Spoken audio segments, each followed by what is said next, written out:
So, okay. All right. So I want to welcome everybody. I know we've got about 6 participants online, and we may have some more that join in as we go. Hopefully our links and everything work really well. I know we do have some of the Moody family members joining us online, so you're not able to see them, but they are listening in. And I'm just super excited to be able to present this program. I first kind of learned about Robert Moody's story last fall when I was doing a program on the history of our Oleo Cemetery. And I kind of heard and I knew Moody Street, but I just didn't really understand the full scope of the story. So as I was researching that, it just became like, oh man, it's something I really wanted to do a little more research on, and then there we go.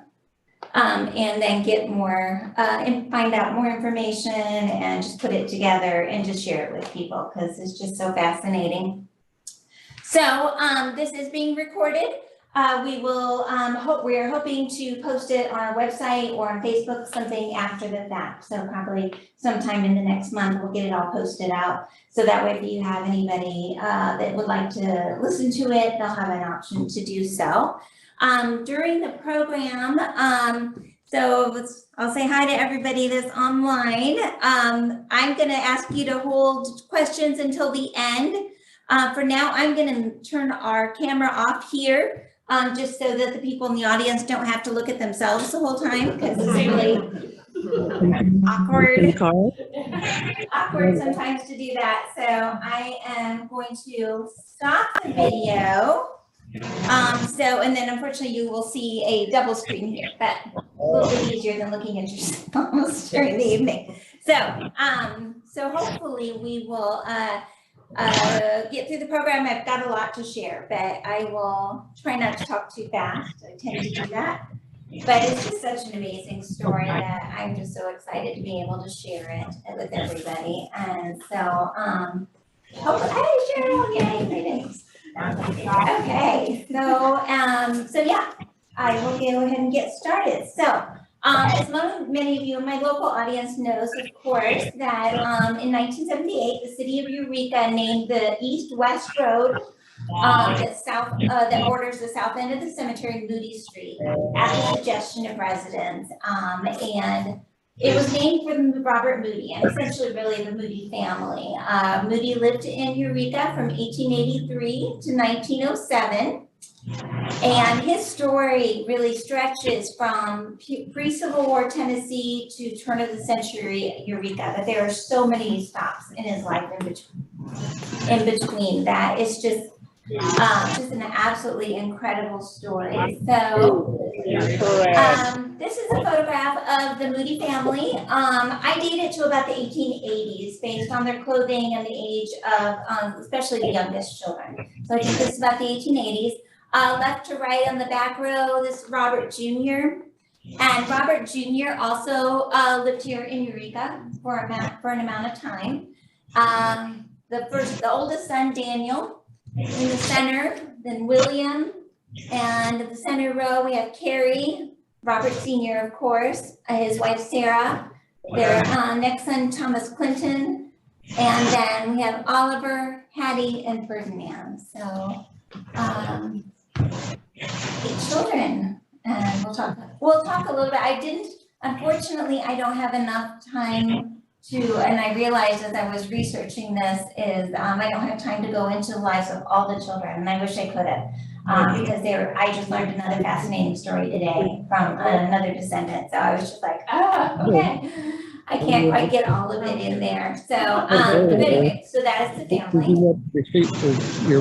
When Robert died on April 7th, 1916, the Whipper County Journal published his obituary the following week, and it was right on the top of the paper. It filled 2.5 columns on the front page, both above and below the fold. So his obituary really covered his whole life. It was written by a noted local historian, minister, Eureka College professor Benjamin Radford. And he had interviewed Robert numerous times over the years. And he actually published what he called a biography about him, or not a biography, about Robert Moody in the Eureka Journal in 1899. And supposedly that biography that he wrote and they collaborated on was far more extensive. Actually, no copies survive that we know of. So if you are ever, Eureka people, cleaning out an attic and you find a box of newspapers, check for me and see, because you never know where something like that might turn up. So yeah, so in 1899, the Eureka Journal published it. I don't know if it was part of their newspaper and they put it in the paper itself, or if it was like a standalone item, pamphlet, booklet that they published. I'm not sure, but there are no known copies of this, to my knowledge, at least today. So that is one of the things that, boy, put that request out into the universe that we could find that, because it gives a lot more details about Robert's life. So what today's presentation is mostly based on that obituary, the 2.5 column one that appeared in 1916, as well as some additional research that the family has done and that I did as well. So just kind of document things that he mentions in the obituary. So Dyer County, Tennessee. Robert was born there on October 25th, 1828. Dyer County, Dyersburg is the county seat.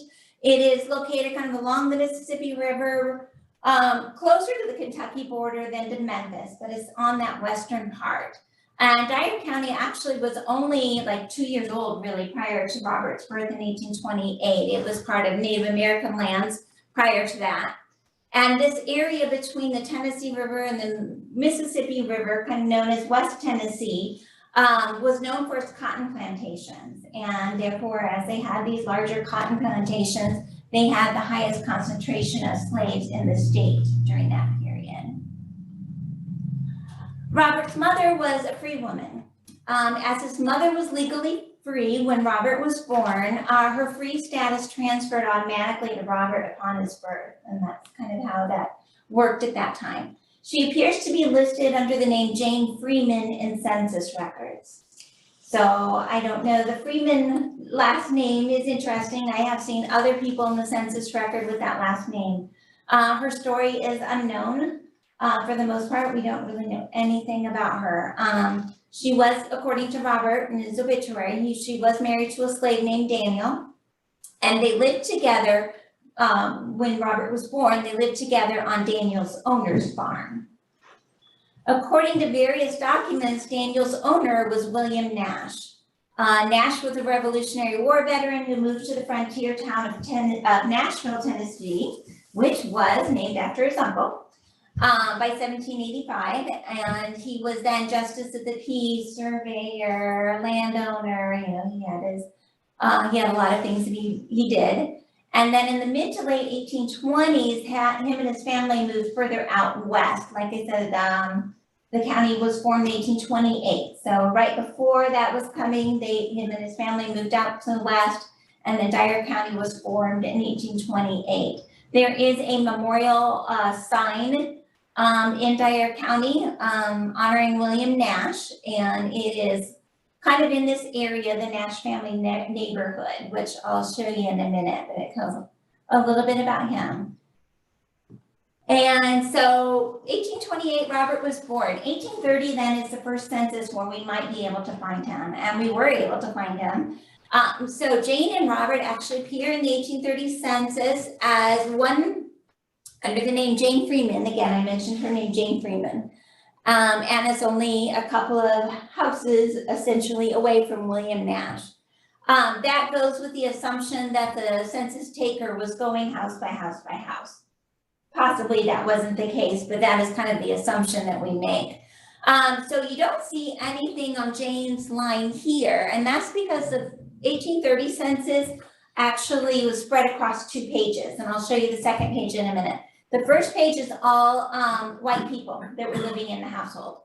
So William Nash, you see the hash marks there. So William Nash family, he was about 60 to 70 years old. His wife was 50 to 60, and he had one son in the household that was 20 to 30. Now, if I flip over to the next page, this is the second page of that census.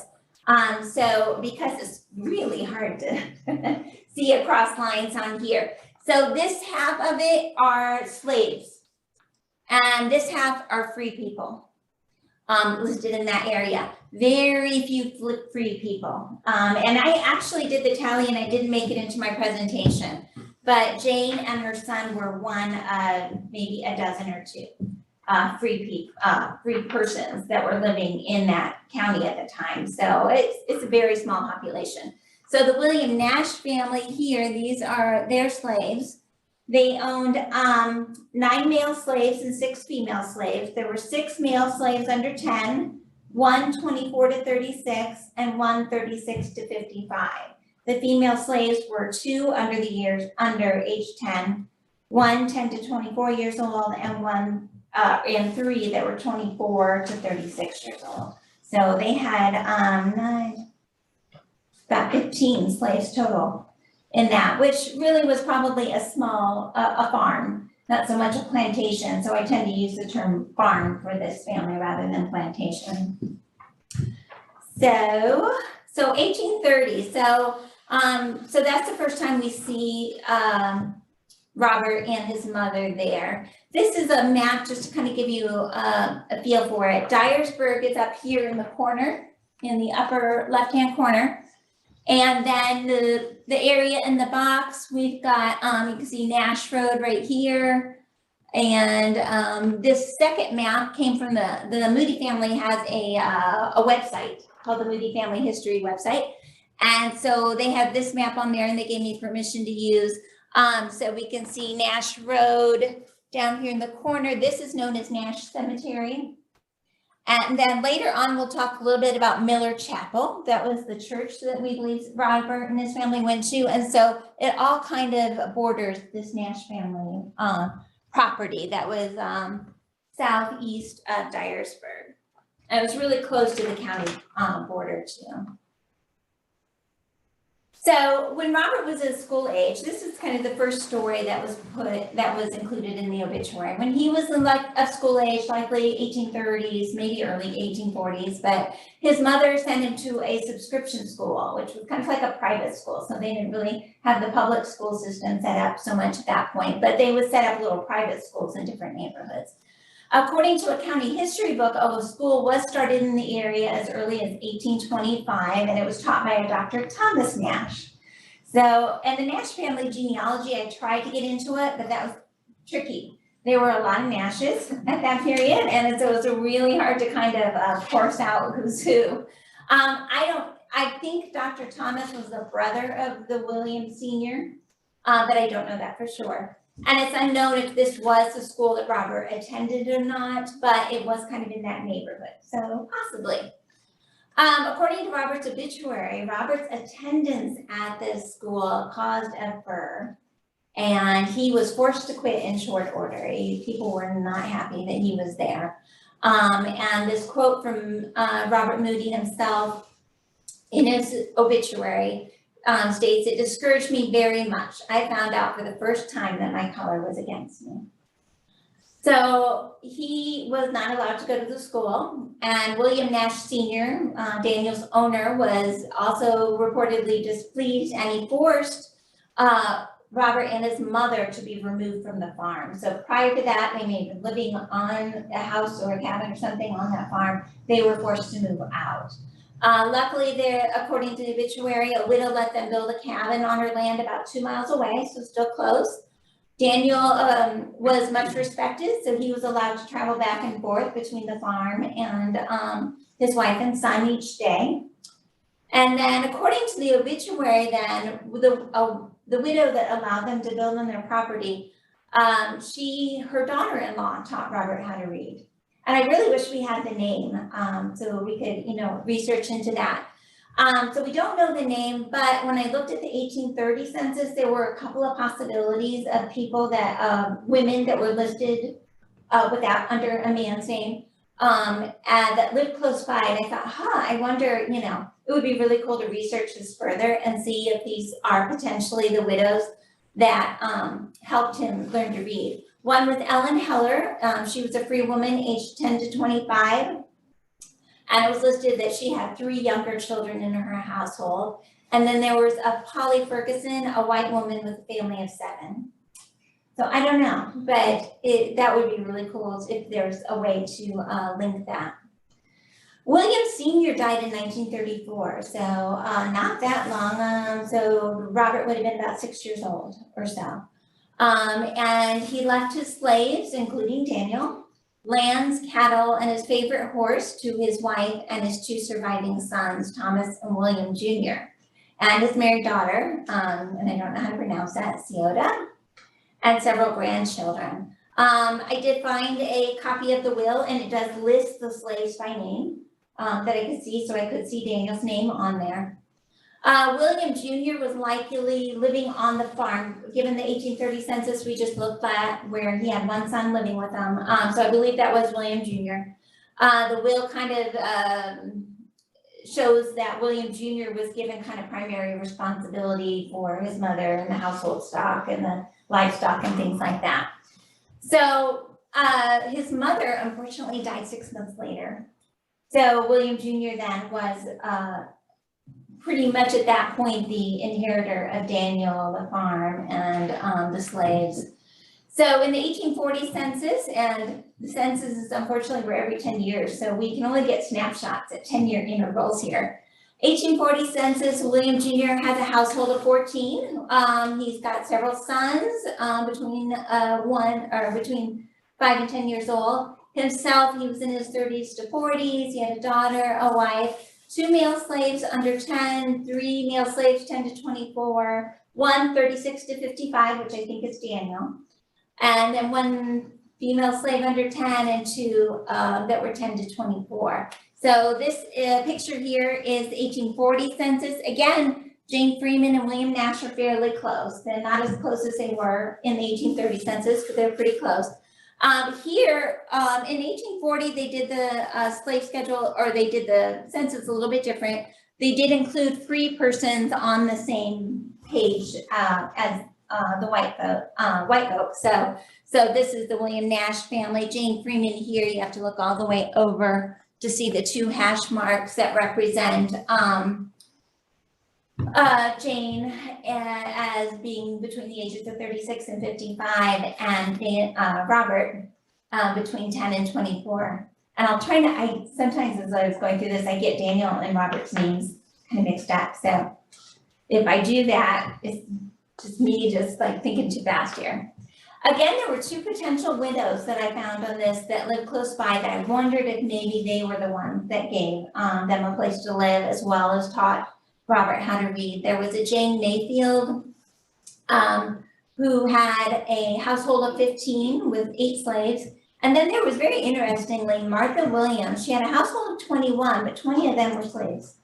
Mm-hmm. So I don't know, it's interesting. I just really wish, it'd be interesting to learn just about everyone and this their life at that point. William Jr., the son, also died young. He died in 1841. So his dad died in 1834. His mother 6 months later. He dies in 1841. And he left 4 minor children, William, Margaret, John, and Thomas J. And these children, because he died so young, and I didn't put this in here, but his wife got remarried and there was just all kinds of stuff going on. But the children had a number of legal guardians appointed to them during this period in the 1840s and into the 1850s. So the appointed guardian of the children then also would be overseeing all the slaves in the family, because the children then inherited the slaves. So Daniel was now owned by, little ones. So in Robert's obituary, he does mention and this is kind of a quote from the obituary, a Mr. Connell, who was Robert's guardian during his minority, was once fined $20 for allowing his slave Daniel too many privileges. So I can kind of understand the relationship between Connell being the guardian of Daniel, but I don't quite understand how, and I'm not an expert in this field, that he was also then a guardian of Robert, since Robert was free, but maybe because he was underage. I'm not sure exactly what to make of that, and it could be that some of the family might know that story a little bit better. But I did find a Thomas J. Connell in the records for that time period. He was an attorney. He also served as a court appointee for a bunch of different legal cases. And he was listed as the guardian of the Nash children in an 1848 document. So the Nash children are growing up, their mother remarried, and she did seem to she moved to a neighboring county for a while or something. So they were really being taken care of by these guardians, but they still owned the farm and the slaves and everything. When Robert was 14 years old, which is about 1842, he was compelled to go to the Dyer County Court and prove that he was the son of a freed woman. So he's now kind of age. So part of the status, in order to maintain his legally free status, he had to go and prove that to the court. Unfortunately, I don't know that anybody has been able to find that documentation yet. That would be really interesting to see. And at that time, they agreed, yes, okay, you've proven your free status, and he was requested to choose a surname, and he chose the name Moody. And to my knowledge, there isn't any knowledge as to why he chose that name. There were other Moody families in the area, or at least a couple in that kind of West Tennessee area. So he was given a certificate, a piece of paper saying that the court has found that you are freeborn, and he had to carry that with him wherever he went. The obituary Radford wrote, he was compelled to carry this wherever he went and to show it in self-defense often. So you were challenged no matter what you did or where you went, as to, well, are you a slave? Are you free? Who are you? This slide here, this is just an example of a certificate of freedom. It's not the actual one for Robert, of course. But I wanted to find something to at least show to what did this kind of look like. So this was, I hereby certify to all whom it may, that it has been proved to my satisfaction that the bearer hereof, David Lewis, age 27 years of age, he gives his complexion, his height, and has an eagle imprinted on the right arm with India ink and 2 scars on his forehead, was born free. And raised in the state of Maine. So this was actually from Maine. And it would be signed by the legal official. So this was the piece of paper you had to have with you in order to move about and just live your life. So, according to Robert's obituary, when he was 21 years old, which was about 1849 or so, he purchased a tract of land. He then contracted with Daniel's owner, which would have been the children of William Nash Jr. And their guardian. He contracted with them to lease his father to help establish a home. So Robert, somehow, he was a very hard worker. We definitely know that. He had enough money. He purchased some land. He wanted to build a home for his mom and himself. I was not able to find a record of that land purchase during my initial research for this project, but that's definitely something that can be looked for. So they leased his father, and then that was 1849. The following year, 1850, we get another chance to see what the family looks like. Jane Freeman and her son are now listed by name. So they appear in District 2, which is that same neighborhood on Dyers County, with the Nash family again as neighbors. So we've got William F. Nash, William B. Nash, got them here. For the first time, we learned just a little bit more about Jane. According to this census, she was born in Maryland in approximately 1790, and she could not read or write. And that is all we know about his mom. Both she and Robert were listed as mulattoes, and their farm value was about $100, which you see the William F. Nash, his was only about $300. So yeah, they were making a living there. And so this is 1850. Now, in 1850, they did a separate slave schedule rather than it all being in one, and Jane was listed in it. I found her listed in it as the owner of one male mulatto slave aged 58, and I think that was Daniel. I think because they had leased him from the guardian of, William Nash's children, that he was living with him at that time, so she is listed as on the slave schedule, which to me is just like, wow. That's so interesting. And again, the Nash family right underneath him, those were in close proximity to that. Again, according to Robert's obituary, he had lost his father, so that's why I think they are on there. And I can say that for sure as his mom, but I'm pretty sure it is based on the census data and everything else. But I guess 100%. Can I say that? No, I didn't see them fill it out, so I can't say that for sure. January 25th, 1852, there is a deed showing that Robert purchased 108.5 acres from Charles Clark for $75. This land was part of William Nash Jr.'s widow's dower from the Nash estate. Again, that was a pretty complex estate. There is another deed dated January 31st of 1855 where Robert transfers that 108.5 acres back to Louisa Hatcher, which was the name of the widow. She had remarried by that time for $50. So other than to say, Robert is actively, purchasing land, he is definitely has relationships with the Nash family. So that was 1852, 1855. Sadly, according to Robert, his mom, Jane, died in 1855.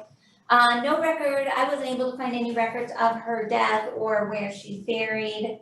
I would assume at one of the cemeteries that were in that area. And then the obituary was reported that their home was broken up at that time when the mom passed. So you're left to just, wonder how things just kind of fell apart maybe a little bit for the family at that time. Backtracking just a little bit, it was during this period of the late 1840s, early 1850s, when Robert and his family were introduced to the ministry of Alexander Campbell. Campbell advocated for a return to New Testament teachings and the education of clergy. There was also a strong abolitionist sentiment in Campbell's teachings. And Campbell and without going into the whole history of the denomination, basically this became the Disciples of Christ denomination that we're familiar with today. According to a county history, the Christians or the Campbellites organized in Dyer County in about 1845. And in 1847 built their first church in District 2, which again is where the Nash family and the Moody's lived. And it's called Miller's Chapel. And again, the earlier map I showed, that seems to, I think, border kind of like the northern end of the Nash family estate, as far as I can tell.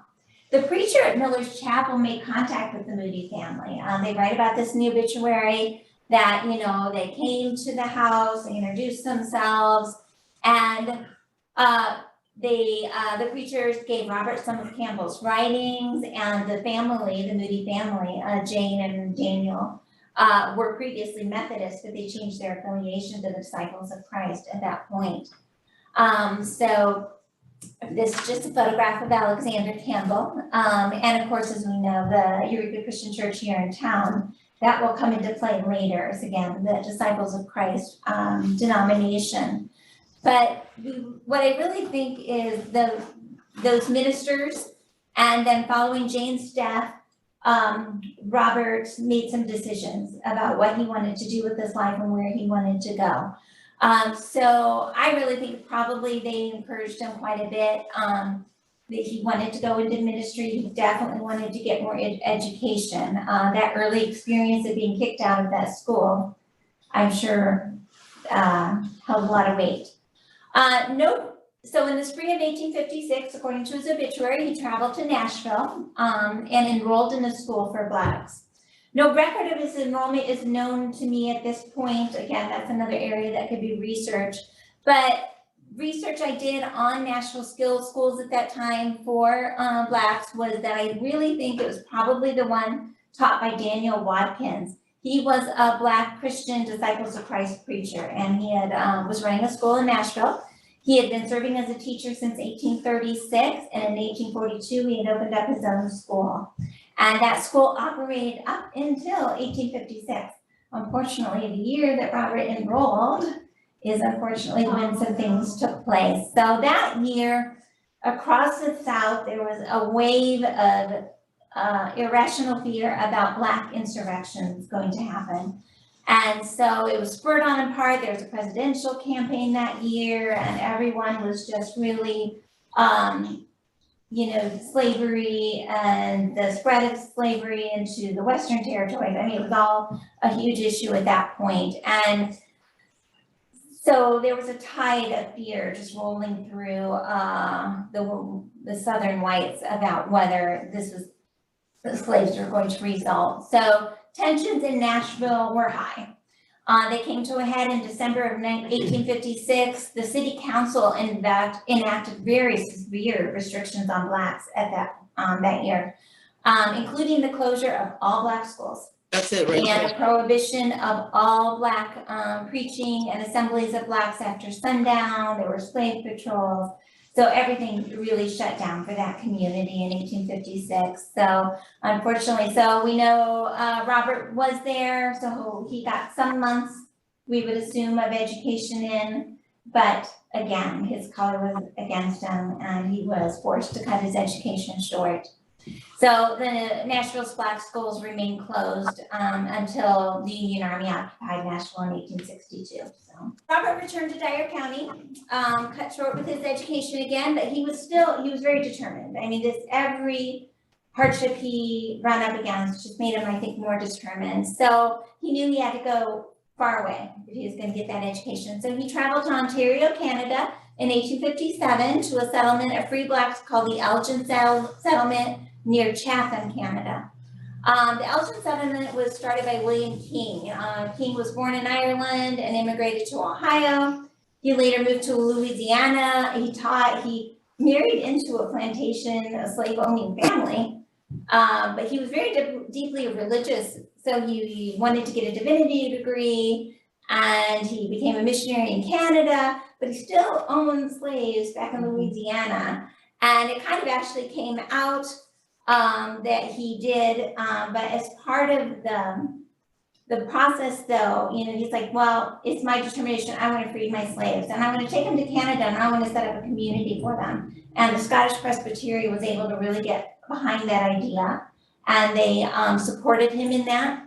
So the Elgin settlement began in November of 1849 and the first school opened in April of 1850. The Moody family has been up there. I actually made contact with the museum, present day museum up there, and there's no record of his enrollment, but we know he did go there, and so likely he took classes or he learned trades. There was, he spent some time there. This is just a map to show you where this is, and it's not very far off from Detroit. It's in that part of Ontario that snakes down. So there's the Buxton National Historic Site and Museum. Chatham is like a nearby town. So that is a picture from their current website. This is a picture of what the town looked like, late 19th century, early 20th. There's about 800 people in 1856. There's a post office, store, hotel, shop, services. I mean, it was a full community. And today it is a National Historic Site and Museum that you can go and visit if you happen to be up in the Ontario area. And you can also look them up online. It's a really interesting website with virtual tour through all their exhibits. So Robert's obituary, he recounted that during his stay in Canada, he was present when the Prince of Wales visited. And I was really intrigued by this story, and I reached out to one of the family members, Bryce Goff, who is online with us. And I was kind of questioning him, and he's like, oh, and he remembered, he's like, oh yeah, no, wait a minute.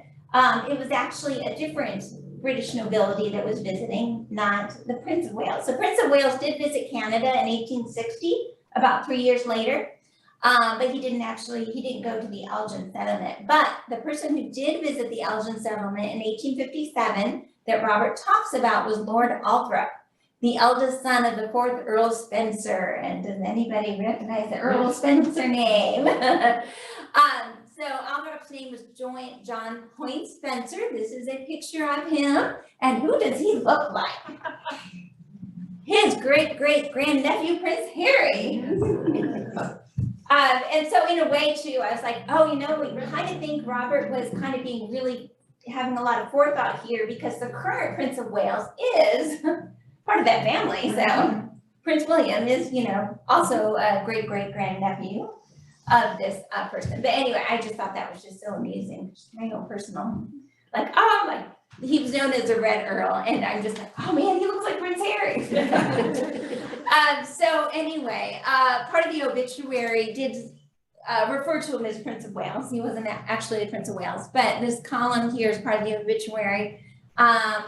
So Lord Althorp was attended by 2 colored men who made excellent speeches. The prince also made a speech, and Robert, quote, said, "I stood like a statue, looking at the young prince and listening to the kind words he was saying to his mother's subjects, who had been slaves only a short time before. As I look back to the scenes of that day, the multitude of my own people crowding to the stand to shake the hand of the prince, whose mother ruled the greatest empire in the world, I rejoice to know that a few men and women filled with the Spirit of Christ made such a scene possible." So that was a memorable experience to him, memorable enough that it was included in his obituary in 1916. So encouraged from his time in Canada, Robert returned to Dyer County, Tennessee in the late fall of 1857.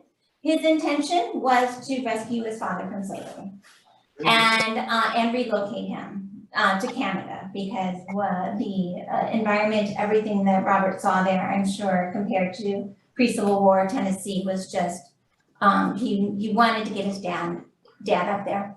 So research I did into land deed records, I feel like there's probably some missing records because between 1852 and 1858, because apparently sometime during that period, Robert purchased a sizable amount of land, about 200 acres that I could see. I only realized this when I started finding the deeds where he was selling some of these tracts off.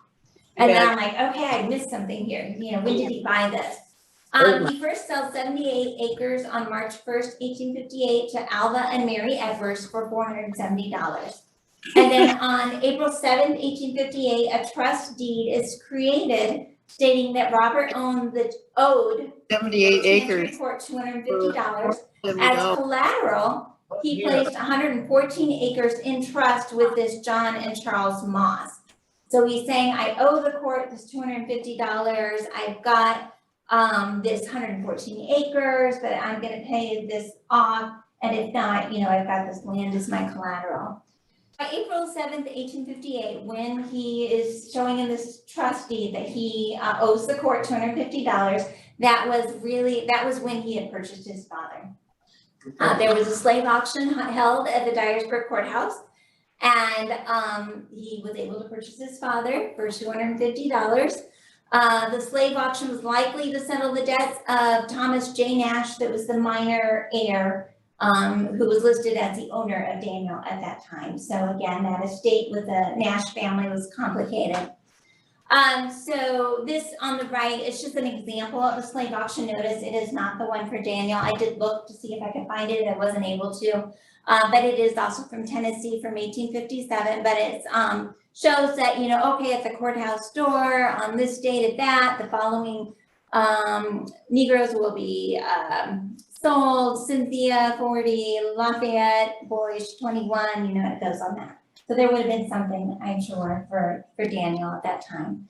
And this is a quote from Robert Moody from the actual obituary. Where Robert says, "What a trial. I was a slave owner, and my slave was the man who had cared for me from my infancy. He had supported me and my mother by working at night. He had taught me to work and to pray. What an institution. What a law that would make a man's father a piece of his property. But I have bought him to set him free." So he achieved his goal. How old was his father? Approximately. I think he was about 68. Okay. He was in his mid to late 60s as far as I could tell. So despite the purchase of his father at auction in 1858, it wasn't until January of 1860 where that got cleared. And the Moody family's history also kind of refers that there was contentious. There was a lot of litigation back and forth in those couple of years, and so it was not an easy process. But on January 20th of 1860, it was recorded in Deed Book M, and this is the actual document from Deed Book M, where Chancery Court for Robert Moody. It was registered then by February, and let's see if I can see in there. But Robert Moody became the purchaser and for the sum of $250, for which the nose a Negro man slave Daniel. So that is kind of the actual document where he purchased his father. So in 1860, after I think all of that was clear, Daniel made his way to the Elgin settlement in Canada. Finally a free man at age 68. All due to the very hard work of his son. So with his father on his way to Canada, Robert stayed behind in Tennessee, despite, I'm sure, it's just getting worse and worse.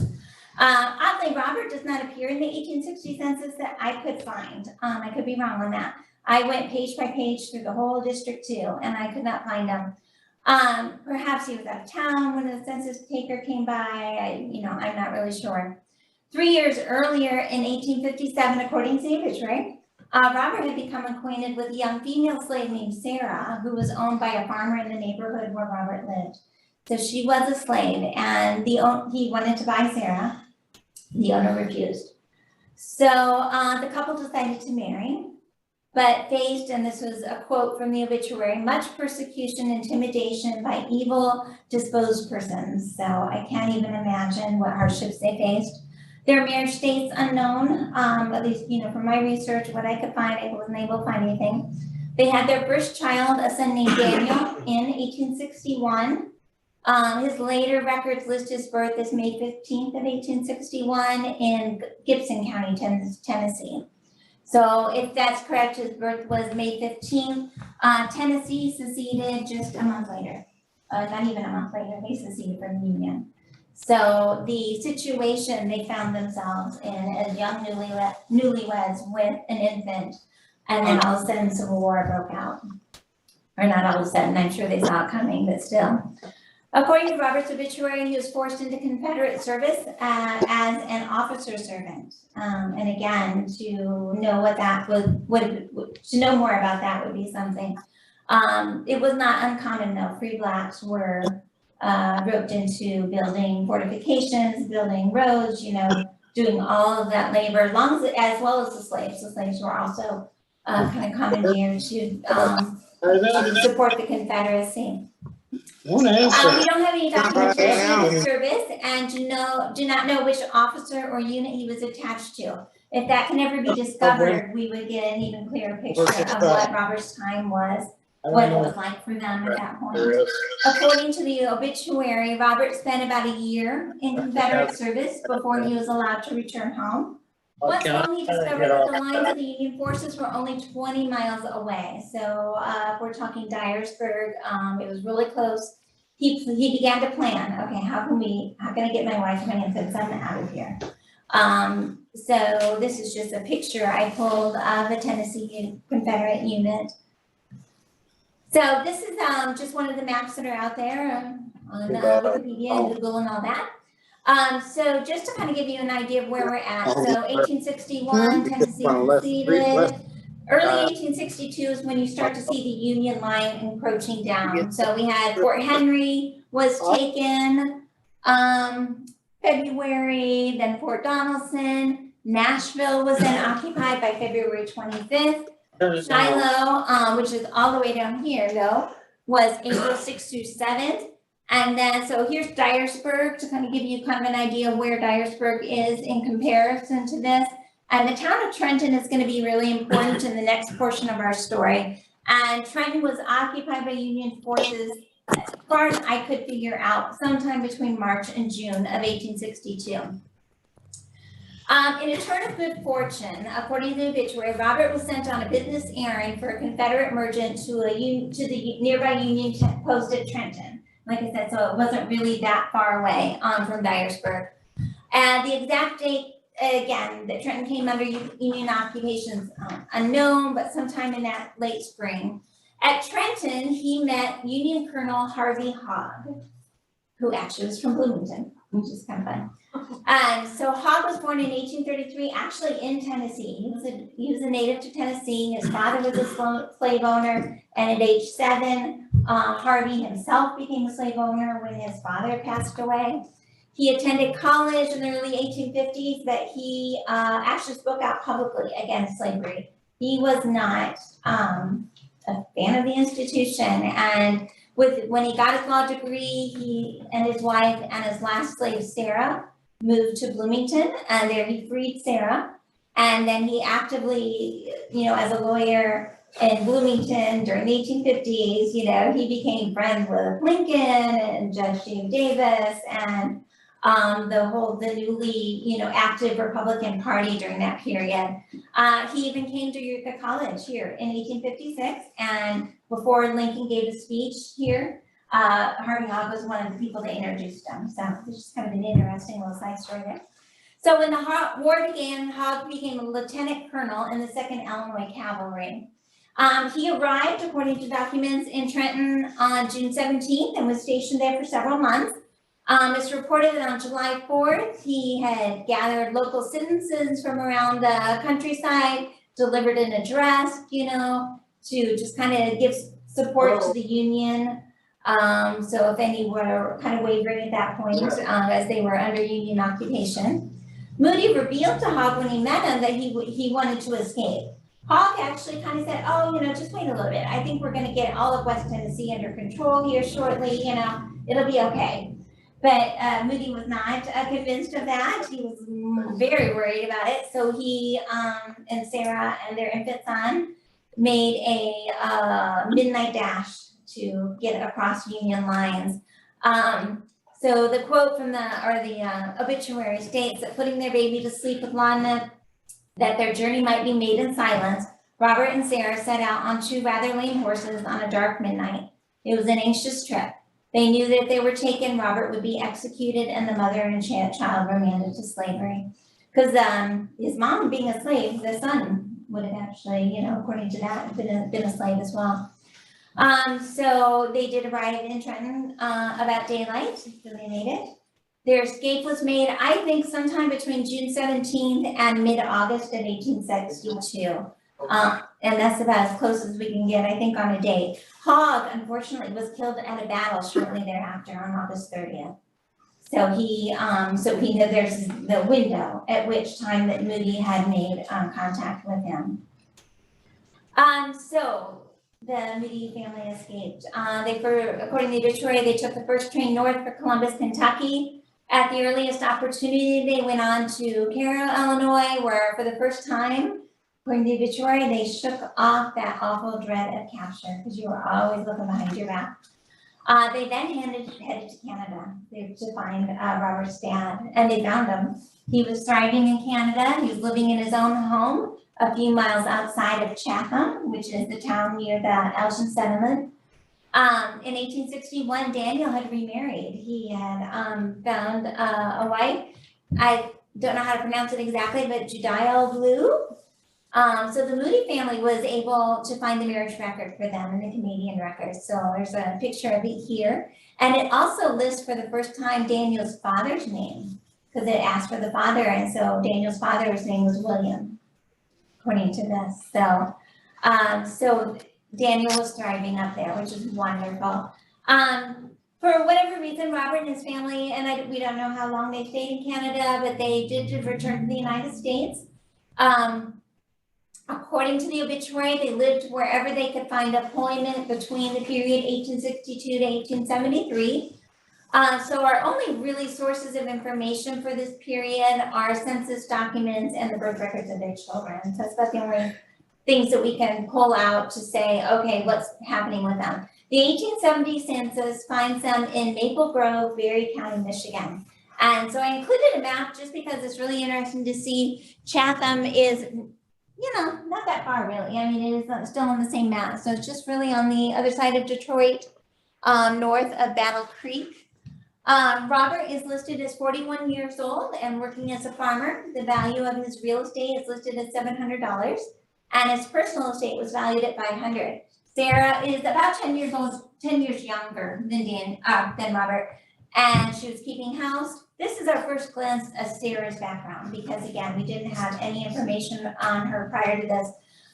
She is listed as being born in Tennessee and she could not read or write. Robert and Sarah had 5 children by 1870. Of course, Daniel, age 9 by then. We met him when they were escaping Tennessee. They had a second son, Robert. He was 6 and attending school. Carolyn, she was born in Michigan also by 1867. William was 2 years old. And then Thomas Clinton was only 2 months old. So they had those additional 4 children then in Michigan sometime between 1864 and 1870.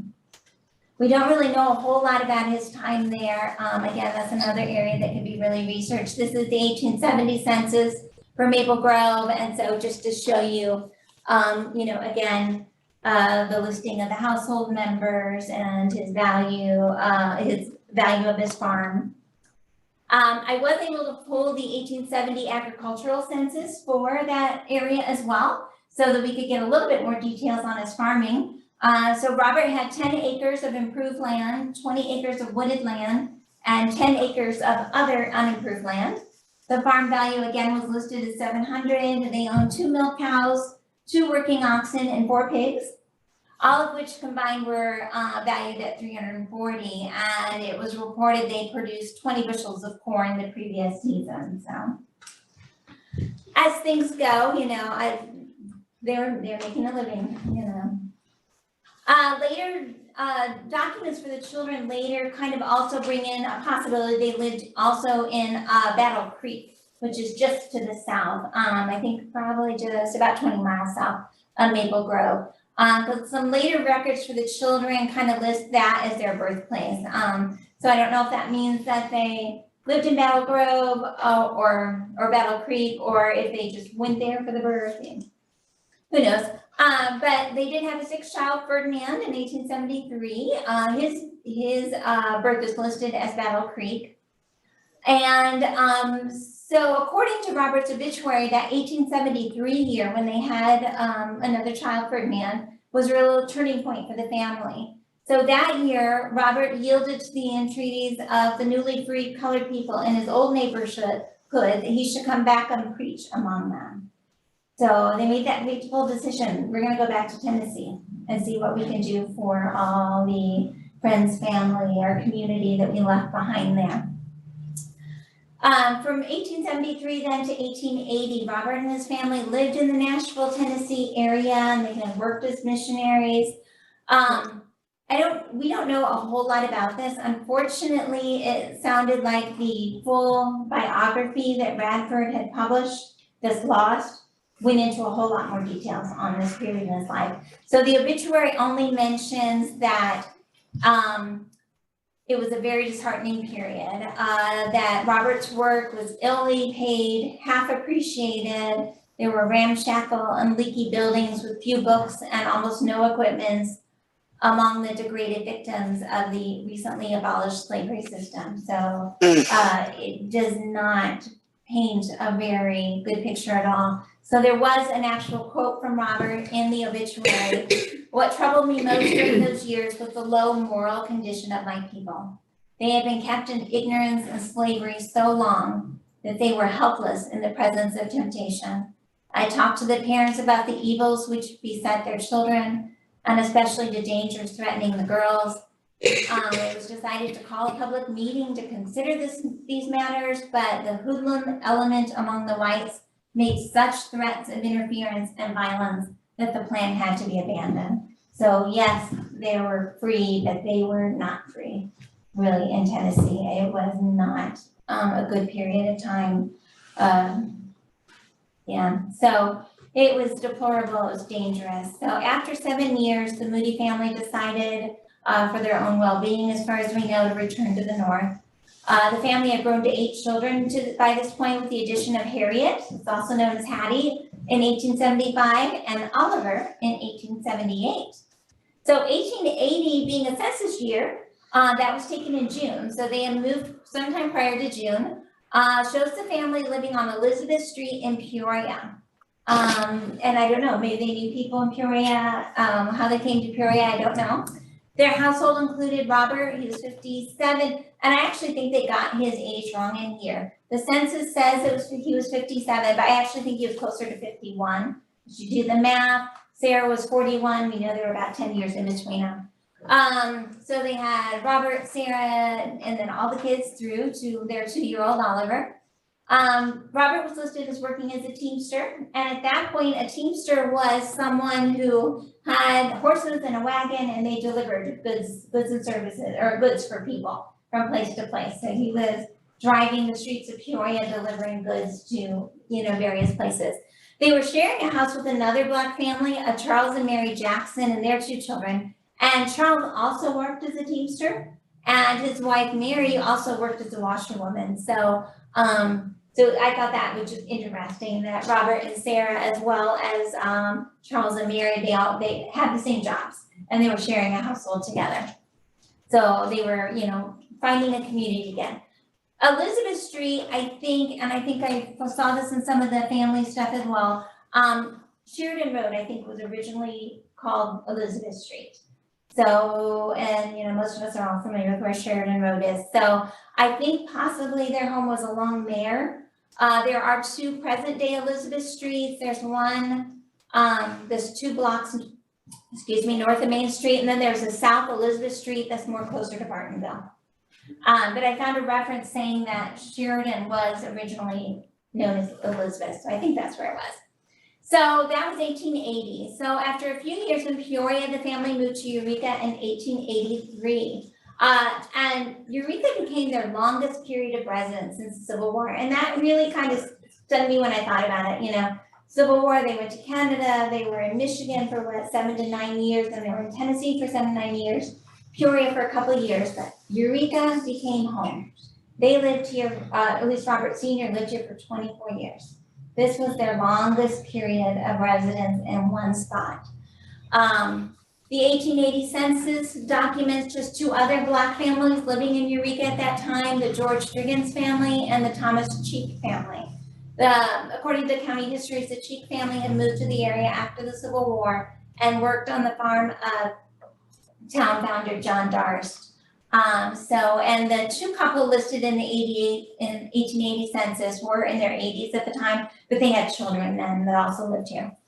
On November 28th of 1886, about 3 years after they moved here, Robert and Sarah became members of the Eureka Christian Church, Disciples of Christ, by letter from their former church. And this was one of my real happy moments because I had access to the old minute books at the church, and I was going through it because I knew of their affiliation with the Christian church, and I was like, I want to go through all these minutes and just try to see if I can find some documentation that yes, they were members, and I found it. I was so happy. The Cheek family were also members of the church during this period. Again, many Disciples of Christ church founders and leaders were abolitionists and promoters of equal education. This is a photograph of what the church building looked like at that time. It is on the same location where the present Christian church is, but it looked very different. It's the one tree. Still one tree. This is a photograph of the minute book, and for those that go to the Christian church, in the display I have the actual minute book, so you can see it. But at the very bottom of one page in November, I found Robert Moody and Sarah Moody by letter, and I was like, yes, I found my documentation that they were members of the church in 1886. So that was my little happy joy moment.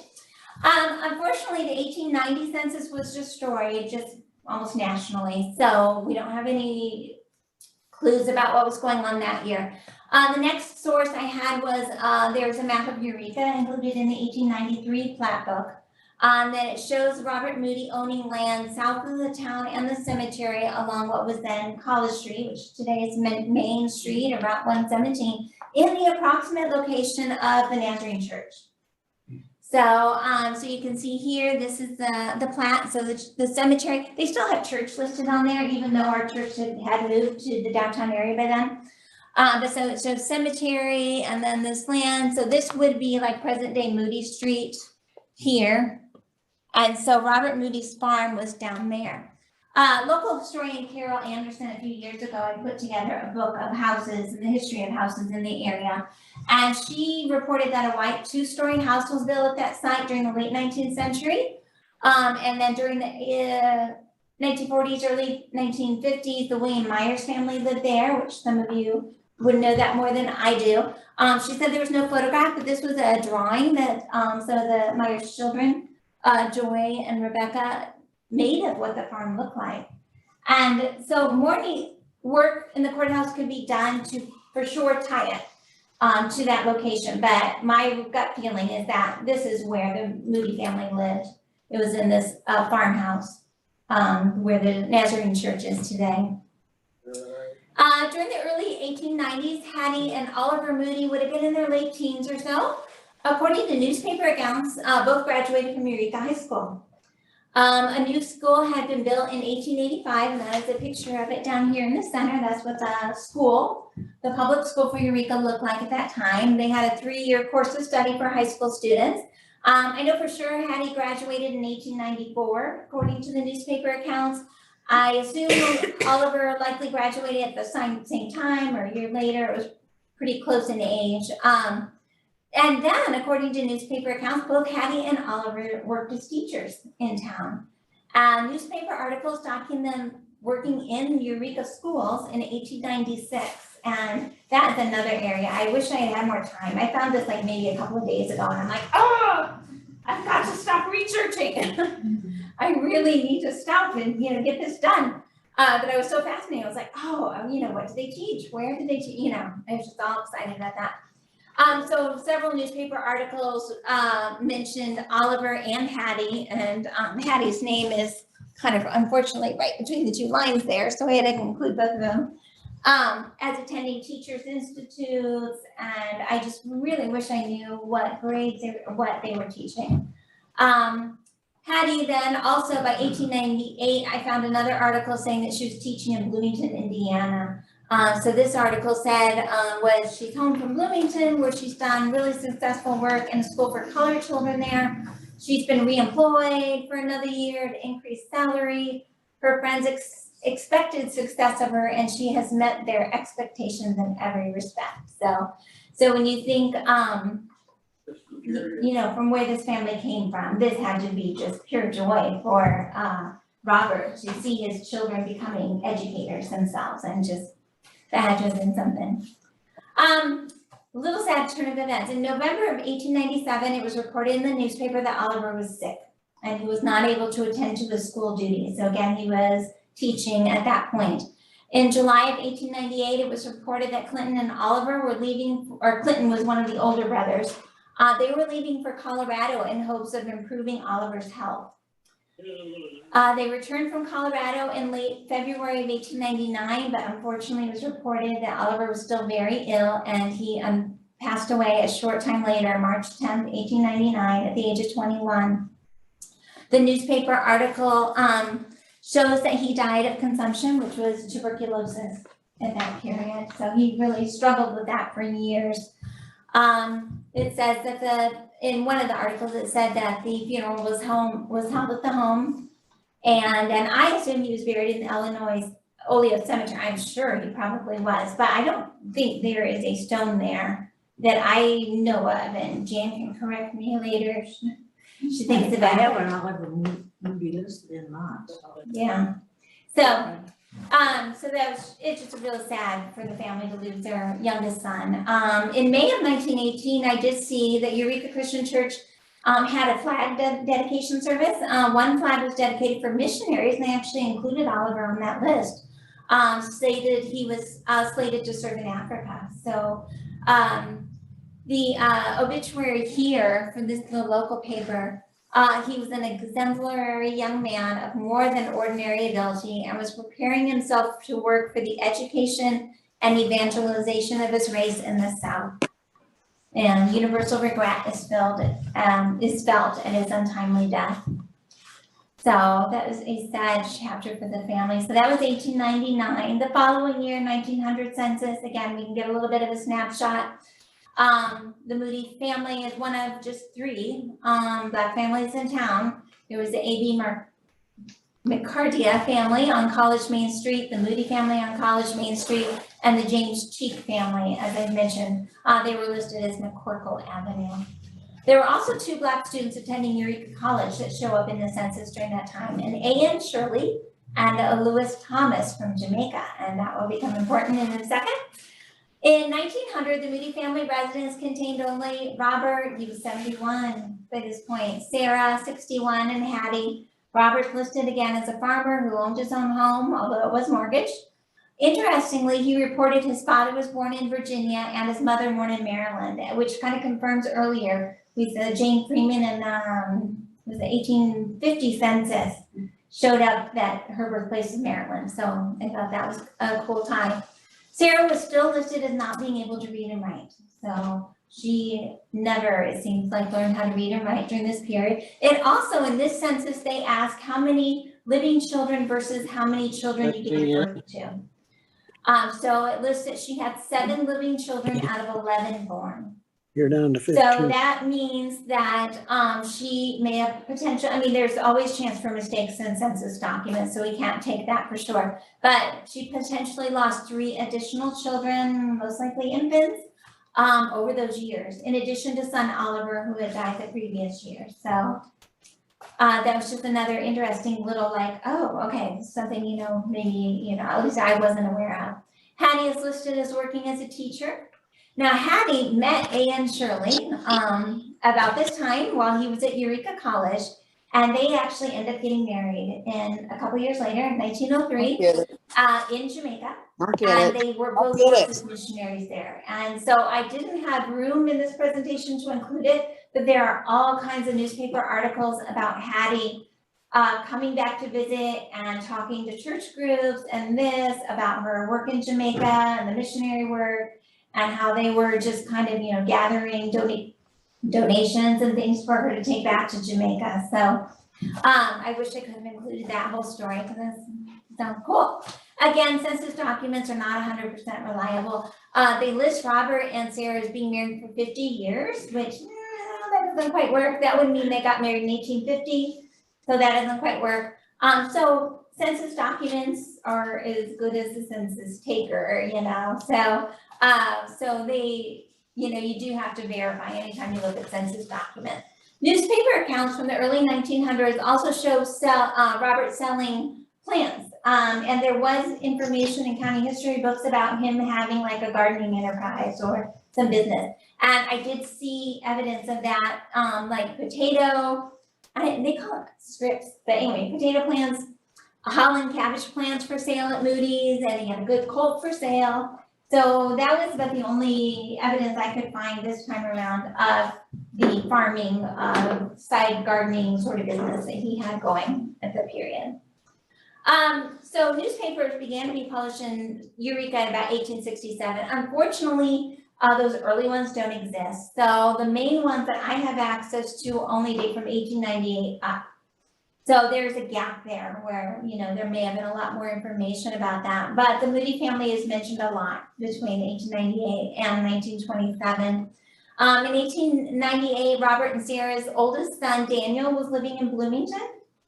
And I know this because there was another newspaper in town called the Woodford County Democrat, and they published a really scathing negative article about Blacks.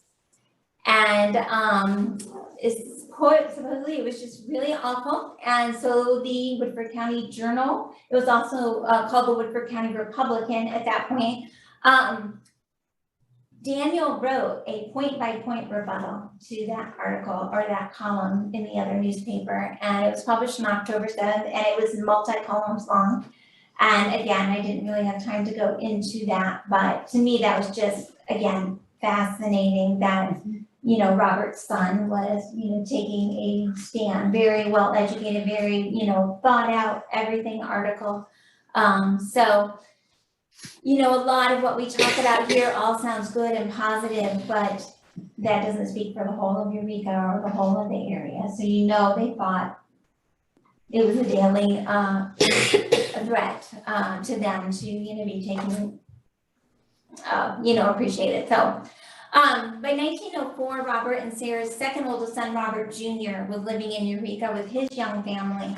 And on June 23rd, it was reported that fire occurred and they lost their house. I don't know exactly where this particular house was, but there was a whole article about the loss is complete with insurance of $1,500. Oh, well, it does say south of the cemetery, but it's not the present day house. But anyway, they had a house there. The building and contents were totally destroyed. There was like an explosion of a lamp.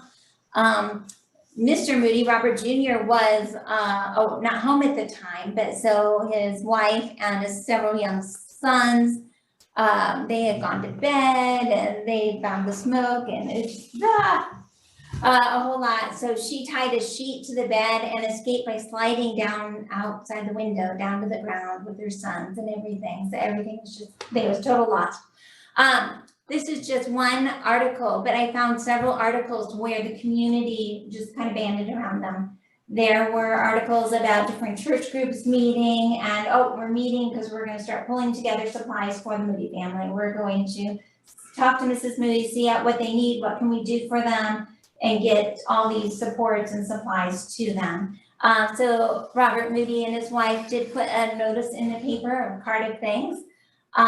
They thanking everyone for, giving them everything they could, and they were obligated to them for their kindness and gratitude. So unfortunate loss for them. So that was 1904. In 1907, newspaper articles that Robert Sr. and his wife Sarah moved to Spear, which is over in Marshall County, Chillicothe, that area, to live with one of their other sons, who was farming, or I believe farming, but I'm not positive. Anyway, they moved over there. So they sold parts of their lots 32 and 61, which again is that Nazarene church area, to Joseph Ulrich for $1,800. And Robert would have been about 78 years old by this point. So we know that Robert and Sarah moved out of Eureka. This is when they left Eureka in 1907.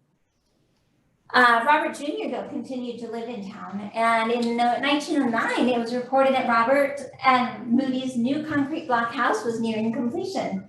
So the concrete block house that is on Moody Street today was built by Robert Moody Jr. And it got confusing. Once Robert Moody Sr. had left Eureka, they started referring to Robert Moody Jr. as Robert Moody. And he had a son, Robert Moody. And so Robert Moody's Jr., and I got really confused until I kind of laid out the newspaper articles in timeline order. And I'm like, okay, I got this now. So this house that was just made the news. It was also in the Morton News. So it was, he's building a handsome new house in the South, solid concrete blocks. So that was just kind of a big event in town. So this is the house at 202 South Moody Street. So this was Robert Jr. again, based on what I knew of Robert Sr. moving in 1907. He also was 78 years old at that time. So this was Robert Jr.'s house. The 1910 census, just a couple of years after that, confirms that Robert and Sarah were living in Marshall County. Robert was 81 years old. They were renting a home. The 1910 census also had Robert Jr. then living on what was at that point called Major Road. Again, it wasn't renamed Moody Street until 1978. So he and his wife Elizabeth had their 3 children, 18-year-old son, again, Robert Jr., because now we're switching here, 16-year-old son Rayford and 14-year-old son Byron. So both Robert, the new Robert Sr. and the younger Jr. worked as firemen in the heating plant. Which I thought was interesting. And I think the heating plant was with the college. My townspeople are nodding in agreement with that. Because later it does also say in a 1907 paper that he was working for Eureka College. So Robert Moody Jr. And then I'm going to start saying Robert III for the other one. So he was working at Eureka College, and there is a wonderful story of Dickinson Hall. Having the bell was damaged by lightning around that time in 1904, 1907, I think 1907. and that the area had to be repaired, and that you could still go up there into that roof line and see the signature R. Moody. And that, I believe that was Robert Jr. Signature. So on July 13th, 1911, the newspaper reported he had started a cement block business. So his house that made the news turned into a cement block business. He was also laying cement walks for people in town. It mentioned that in the newspaper. Also in 1912, Robert III, very interesting, was engaged in building an airplane model that was 4 feet wide. And he had finished the plane by December, and he was going to do a test flight in Peoria for it. And the newspaper was just, all, reporting on, all this is really cool and everything. So I don't know if the flight was a success. I didn't see that in the paper, but he was, very inventive. They were, because Robert Moody Jr., when it talked about his cement block building, they talked about his house. And it says the house is a credit to his genius and his industry, and having bath and all modern improvements, including an acetylene lighting plant. I'm not technical enough to know what that means exactly, but apparently that was a thing. That was really generated a gas that you could burn in the lamps. okay. My grandfather's house was Yeah. built with that. Had its own And they little had a big plant and stuff. pit that they put to produce the gas. It's cool. So he was just ingenious, very crafty, obviously. In 1913, and I bring this up because this is another stone that is out in the cemetery. It's an Anna C. Moody, and I was like, okay, well, who is this? How's this fit in? She was actually the wife of their son Ferdinand, of Robert Sr. and Sarah's son Ferdinand, and she died in Peoria. Her obituary mentions that Ferdinand and her resided in Eureka around 1905. So they're, unfortunately, the census years are 10 years apart. I don't know, you can't follow exactly where other people are during those years. So that was another son that would have lived in Eureka for a while. And so that does give a little obituary for her. So her stone is in Oleo Cemetery and can be visited today. In September 1913, Robert III, I believe, married Miss Louis Pittman. And they actually, here's this thing, they eloped and they went to Lincoln and they got married.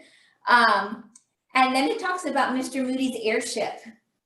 Mr. Moody built an airship, which has still not been tried out yet, but expects to bring it here in the spring and put it on the river. And so anyway, they were continuing that story of this model plane that he built, which was fun. In 1914, Robert Jr. and his family, I think, moved to Chillicothe, or sometime around that they were moving. In 1915, there were ads that he was attempting to sell his Eureka property. So here was an ad that has a house, barn, fruit, bargain for a quick sale. He did sell it in 1915 to a big family. So, and that does jive with that. Okay, so that was 1914, 1915. 1916 is when Robert Sr. died. They're buried in the Oleo. April 7th. So this again is just a little bit, the headline, a little bit about the funeral service. He was brought here for burial in Oleo Cemetery, near which he lived for so long. The funeral was held in the Christian church, conducted by the writer, Benjamin Radford, again, the person that did his obituary. So this is Benjamin Radford and the Reverend V.W. Blair, just the second picture there. So they conducted the service. The song service was rendered by Mrs. Nellie Kirby and Mildred Sharp and Misters Elkin and Hayes. The pallbearers were his 5 sons, Daniel, Robert, William, Thomas, Clinton, and Ferdinand, and a son-in-law, Green Hamilton. That was their daughter Carrie's husband, who's Green Hamilton. And it talks a little bit again, 32 minutes and 40 seconds. Reverend Radford was just really came down to taken with him. He says what impressed him the most in his many interviews with him and preparing his autobiography was his Christ-like charity towards those who had cruelly wronged him. He felt little bitterness toward them and uttered no maledictions. Many men are brave to do and dare, but few are brave to be done and dared. Of those few, Robert Moody was one of the most noble specimens I ever saw. Because he was pure in heart and spirit, because he was pure in heart, because he suffered much persecution for righteousness' sake. Blessed is his memory. Dealing So with. that Bradford really I'm telling you, you get the CEO or you're gonna get a could lot. talk to him a lot. Sarah's death occurred 11 years later on January 15th, 1927. Reverend Bradford wrote one final obituary for the family in 1927, although he's mostly talking about Robert again. Just reminiscing about, oh yeah, Robert, his wife, you remember this family and his story. And you write And then again, it's, Robert Moody's Jr.'s house was owned by the Kindig family at that point. The Moody descendants are now, they live all over Illinois. I just I was able to be introduced to one just today, this afternoon, someone from Eureka, Michigan, across the United States, probably in Jamaica as well. I do want to thank the descendants who created the Moody Family Tree website. That was just an awesome, and special thanks to Bryce Goff, who I connected to through the website. I had some questions for him, and we just had an email chat back and forth on that. And then he allowed me to use some of the images of the records that they had found on there. And I think my hope with this work is that I added some new information to their family history. And what an amazing family history it is. Just absolutely phenomenal story. And I think just, glad Eureka was kind of part of it, and that we just really have, maybe it is. wow, the things people went through, the family, this family, everything they went through. It was a joy for me to research. I spent many long hours and Saturdays glued to my computer and complaining to my husband, or not complaining, but going, I just found this, and oh my gosh. So anyway, okay, so that is the end of my presentation. Yeah, about an hour and a half. I had a feeling I would talk that long. So I will turn my video back on here. And then anyone in line, or online, excuse me, if you want to unmute or turn your video camera on so we can see you. And any questions you have, I might be able to answer, or the family members might be able to answer. Like I said, this was, there's Bryce. Yay, hi Bryce. So this is such a large family. I wish I could have gone more into all the kids and everything too, but I realized as I was working on this, I was like, I don't have time to get through all the kids. Because it was a big family, 8 children, 7 of which, went on and had their own children and everything. So do you guys have questions for me? Bryce Goff is the one, along with some other family members, who put together the Moody Family History website. And Bryce, you want to just introduce yourself? Sure. Hi there. I'm Bryce from the Peoria area, currently living in the Seattle area. And I think my daughter Amaya might be on as well, muted. Oh, good. And so I married into the Moody family. My wife is a direct Robert Moody descendant, and then also through the Ferdinand Moody line. And so it's just been a joy to track down some of this history over the years. And I'm also indebted to a lot of other family members who've done work before me. So it's kind of a community effort. And definitely you've added some amazing information in here, things that you're able to track down that I didn't know. So what a complete treasure this is today. Thank you. Well, I'm so glad you were able to make it. I sent him a draft of it over the weekend, and I was just like sitting, I was like going, okay, I know he's really super busy, but I'm hoping I did the family justice and got, some things together for it. And so hopefully I was able to add to it. And I do have, oh my gosh, all the newspaper article files and everything. I will try to put those in a good order and get them on to you so that you have copies of all of that information and everything. So that's my hope. It'll take me a while, but thank you. You're welcome. So do you guys have any questions about family, story? Good job, Cindy. Oh, thank you. Thank you. It was just incredible. It really was just absolutely incredible. And Do they have a number of the descendants that are still?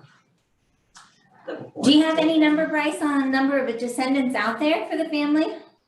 Oh, I can't imagine. It has, I figure it's got to be in the hundreds. And there are some still around the Peoria area, some in Wisconsin, California, Tennessee, Florida. Those are just the places I happen to know of people. And every once in a while I'll get a inquiry on the website from someone saying, oh, like I'd heard something about this. I'm a descendant, but I didn't know kind of like the fuller history or realize that there's an article on Robert Moody. So that's really cool. That's kind of the hope with, even though I'd love to totally redo the website. It needs a lot of work and updating. That's just the hope, is that somewhere, someone along the line will kind of have some hint or know some piece of the story, and we'll find the website and find more and learn about history. So yeah, I'm hoping someone finds that biography from 1899. that would be kind of an ultimate Oh, treasure. it really would, because I think that went into so much more detail. That would just be incredible if we could find that. So keep looking through those acts and rummage sales, anything else you got through. Well, Yeah, and maybe if also- there's a connection to that family, then they would have it. Oh, The Radford family. I thought about that, seeing if I could track down the Radford family. I know they ended up moving and living elsewhere, I think by the time Benjamin Radford passed away. And that had occurred to me, that was like, I wonder if I can track the descendants of the Radford family and just see If they have it. by chance if they might have that. But I think I buried the last, Huh? I think I buried the last. The last Radford? Okay, well. Also, Professor Rodriguez, Junius Yeah. Rodriguez at the college, has done a lot of work on Robert Moody, and so that's been Yeah. a blessing to the family too. Yeah, I reached out to Junius as well, and information he knew as well, so. All right, if you guys don't have any questions, I really thank you guys for coming, and I know some of you I begged to come because I was a little worried. I wasn't gonna have anybody here, and I had this great turnout after all. So thank you guys for coming. I hope you really enjoyed it. Like I said, we've got this recorded, so hopefully we'll get it all kind of cleaned up and posted. And I don't know, Bryce, I'm kind of thinking there might be a book or an article in here Yeah, with that- all this stuff. yeah. Yeah, I don't know. I'm certain you haven't finished. I know. There is more research I want to do because I ran out of time. There is more I want to look into. And we are still burying descendants of that family. And you are, yes. And so Bryce, I know Jan Holliger here is the cemetery caretaker Oh, yeah. for Olea Cemetery, and she still has contact with some of the family members being buried. The last was Here, so. 2019, but. I know there's more 2019, coming. yeah. Uh, Which is incredible, because, and that I think was one of the things that struck me the most was that this was their longest home, 24 years. And that was the longest time period where they were in one spot. I mean, the whole thing was amazing. I mean, everywhere that they went, it's just like, we think we're a mobile society. Yeah. Let me tell you, this Oh, man yeah. wrote the book. They moved around a lot, but Eureka became that final, well, not final home. Well- We did end up moving to, Spear for those first last years, but still 24 years here was, to me, really meant something. So, and I think it did to the family, and some are still choosing to be buried here too. So, all right, thank you guys. Thanks.